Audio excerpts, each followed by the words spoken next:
Sosok pengkhianat yang dikubur di tangga makam Raja-Raja Imogiri. Siapa dia? Yuk kita obrolin bersama-sama.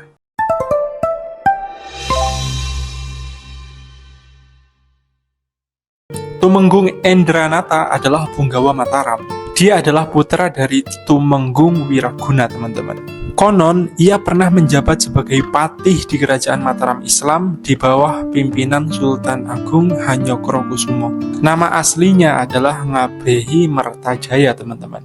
Meski ia turut membantu Sultan Agung dalam menaklukkan Demak dan sekitarnya, tetapi ia tetaplah merupakan salah satu pengkhianat terbesar dalam sejarah kerajaan Mataram Islam. Dari analisis sejarah, ada dua kesalahan fatal yang telah ia lakukan, teman-teman. Kesalahan fatal yang pertama yaitu memprovokasi hubungan antara Sultan Agung dan adik iparnya, yaitu Adipati Pragola II, teman-teman. Adipati Pragola II merupakan penguasa wilayah Pati. Beliau menikah dengan adik wanita Sultan Agung. Meski begitu, hubungan keduanya tidaklah begitu harmonis. Adipati Pragola II beberapa kali tidak hadir dalam Pisowanan Ageng yang mewajibkan semua pimpinan area di bawah Mataram untuk hadir. Nah, perang saudara ini akhirnya berakibat pada melemahnya kerajaan Mataram Islam sehingga pastinya menguntungkan untuk Belanda. Dan akhirnya pengkhianatan ini sendiri diketahui oleh Sultan Agung, teman-teman. Nah, Tumenggung Endranata menghasut Sultan Agung dengan mengatakan bahwa Pragola II berniat untuk memberontak.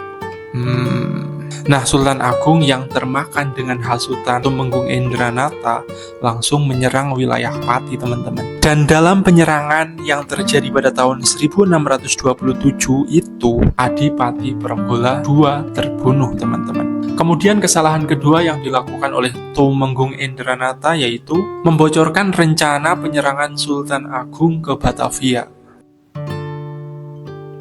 Ini adalah pengkhianatan yang jauh lebih fatal dibandingkan dengan pengkhianatan yang pertama, teman-teman. 1 tahun pasca penyerangan Pati, pada tahun 1628, Sultan Agung melakukan penyerangan ke Batavia, markas VOC, yang bertujuan untuk menumpas mereka sebelum sempat mengembangkan sayap kolonialisme mereka ke Pulau Jawa. Akan tetapi, teman-teman, rencana penyerangan ini dibocorkan oleh Tumenggung Endranata kepada VOC. Nah, berkat informasi yang diberikan oleh Tumenggung Endranata kepada VOC, akhirnya VOC itu lebih siap, teman-teman, dalam menghalau serangan dari pasukan Mataram Islam. Mereka memperkuat benteng pertahanan mereka, mendatangkan bala bantuan lebih banyak dari Ambon, serta yang paling fatal, VOC berhasil membakar lumbung-lumbung makanan tentara Mataram Islam. Akibatnya, tentara Mataram sudah kehabisan bahan bakar ketika akhirnya sampai di Batavia, sehingga penyerangan mereka tidak bisa berjalan maksimal dan berakhir dengan kegagalan. Nah, akibat dua kesalahan fatal yang dilakukan oleh Tumenggung Endranata, Sultan Agung segera memberikan hukuman pancung dan mutilasi pada Tumenggung Endranata, teman-teman. Dan agar menjadi pembelajaran untuk semua orang, jasad Tumenggung Endranata dihinakan, teman-teman.